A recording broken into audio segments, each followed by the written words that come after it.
immense pleasure to be part of this SNIA Persistent Memory and Computation Storage Summit for the year 2022. Myself, Mythri from Samsung Semiconductor India Research Center, Bangalore. I would like to present the topic Methods to Evaluate or Identify Suitable Storage for AI or IoT application. Thanks to SNIA for providing this great opportunity.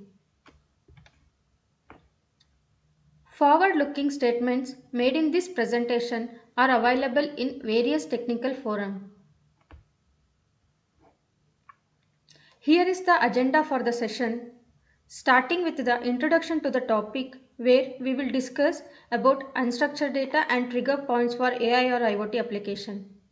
After that, we'll discuss about benchmarking methods and its test results for the tools like IOZone and Raspberry Diagnostic. Next, we'll discuss about parameters like boot time and application launch time to evaluate the suitable storage. Then, the method to emulate AI or IoT application, including its test setup and obtain test results, will be discussed. Finally, I will wind up the presentation with conclusion of this study. Let's jump into the topic by discussing about unstructured data and AI or IoT applications. Huge data gets generated every day. On an average, every human created at least 1.7 MB of data per second in 2020 as per some survey. Storage which is required to process and store this data is humongous. Most of the generated data in smartphones or etc. will be unstructured, means which cannot be used for any application. As shown in the below image, unstructured data is of different file formats, and when we process it after storing into a storage, it will become a structured data. For that, we need faster and reliable memory. Next industrial revolution is based on AI or IoT technology, and intense investment is happening in AI or IoT technology. This is the result of huge data generated every day. By the year 2025, 75 billion of IoT devices will be there. AI or IoT devices uses cloud storage to store structured or unstructured data. But cloud storage has higher latency to fetch the data from cloud and store data in cloud. Also, power consumed is high when cloud storage is involved in any application. Most importantly, users have privacy concerns to store their data in cloud. Because of all these reasons, having storage at edge device or on smartphones looks more feasible wherever it is possible. Secondary storage of these IoT boards will be utilized to address these issues without performance being impacted. Before implementing AI or IoT applications, a small boards will be used to conduct multiple experiments. So development boards get used to perform experiment and implement AI or IoT application. Raspberry board is one such development board. Now let's see why this Raspberry board is more famous. Raspberry board is small inexpensive board that can support for plethora of applications. This board uses removable MicroSD card to boot and store data, which makes this board even more attractive. As a result of this, 36 million units of Raspberry boards have been sold till date since it's launched in the year 2012. In coming slides, let's discuss various parameters that needs to be considered to choose a storage device for Raspberry development boards. To start with, let's discuss on IOZone Tool test result.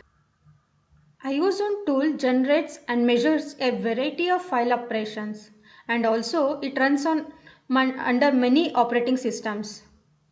The results obtained for 1 GB file size with 4 KB chunk size on two different manufacturers of 64 GB MicroSD cards when used in Raspberry Pi 4 board. These results vary from board to board and card to card, and hence needs to be checked before identifying card for any development board. As shown in the graph, sequential write performance is 2.62 MB per second and 2.41 MB per second. Sequential read performance is 11.57 MB per second and 8.64 MB per second. Random write performance is 683.52 IOs per second and 476.16 IOs per second. Random read performance is 2378.24 IOs per second and 2191.36 IOs per second. Let's continue the presentation with discussion on Raspberry Diagnostic Tool test results.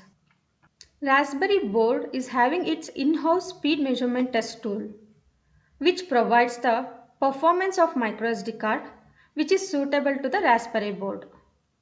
The performance test includes measurement of sequential write, random read and write parameters of MicroSD card, which will be measured for 1 GB area with 4 KB chunk size, and the test results will be compared with predefined target values. In our experiment also, we measure same with two different manufacturer MicroSD cards in Raspberry Pi 4 board and observed the test results are above the expected target values as shown in the graph. Sequential write target is 10 MB per second and the test results are 28 and 39 MB per second respectively. Same way, random write target is 500 IO per second and our test MicroSD card achieved 754 and 900 IO per second respectively. Also, random read target is 500 IO per second and our test MicroSD cards achieved 3421 and 3241 IO per second respectively. Going further, let me go through the parameters which needs to be considered while evaluating the suitable storage for Raspberry boards. Let me start with the boot time parameter.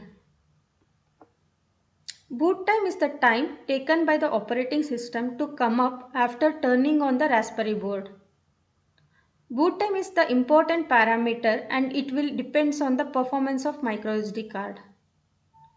We measured the boot time on two different manufacturer MicroSD cards with 64 GB, 128 GB and 256 GB density for 3 iterations with Raspberry Pi 4 board.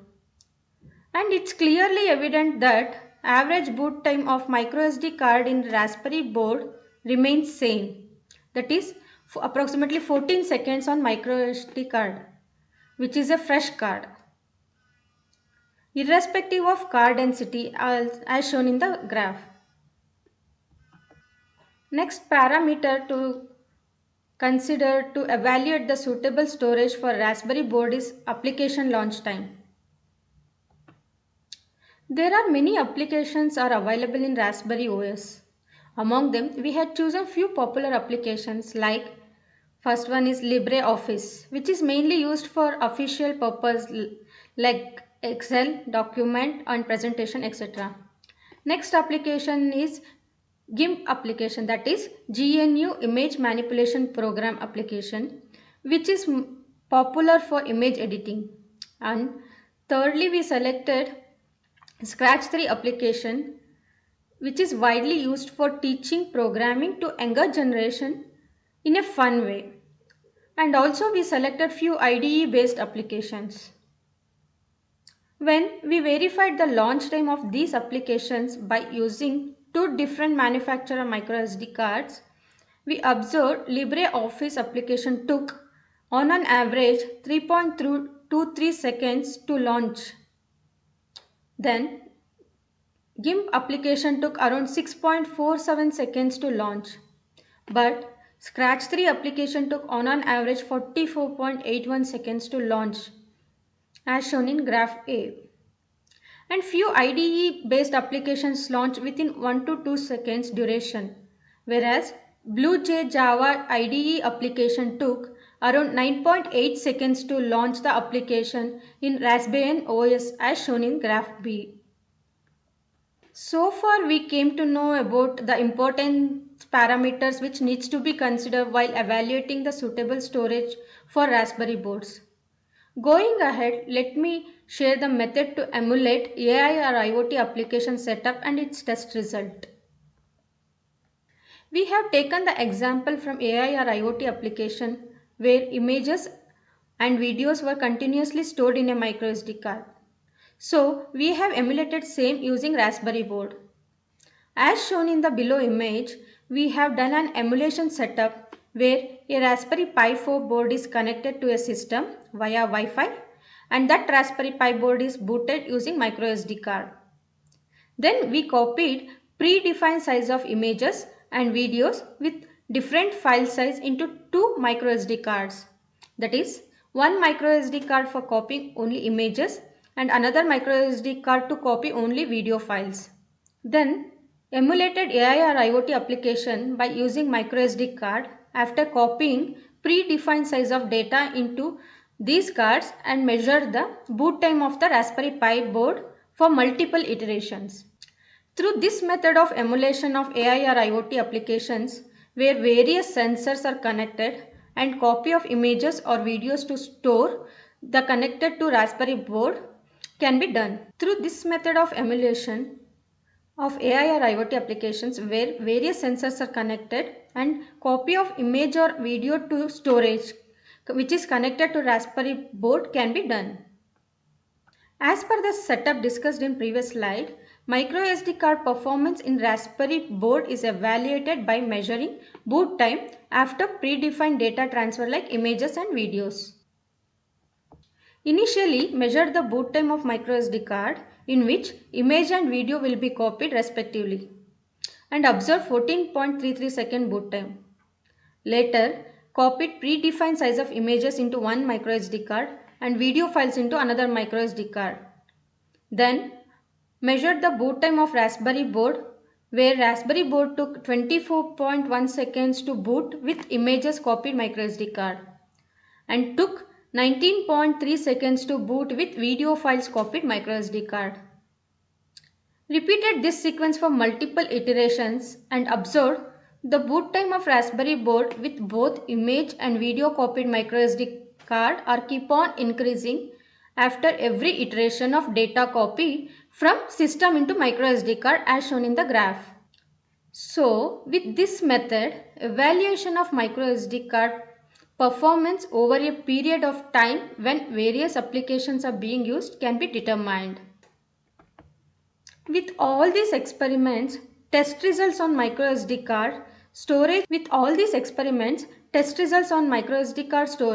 with Raspberry Pi board, let's draw conclusion on this study.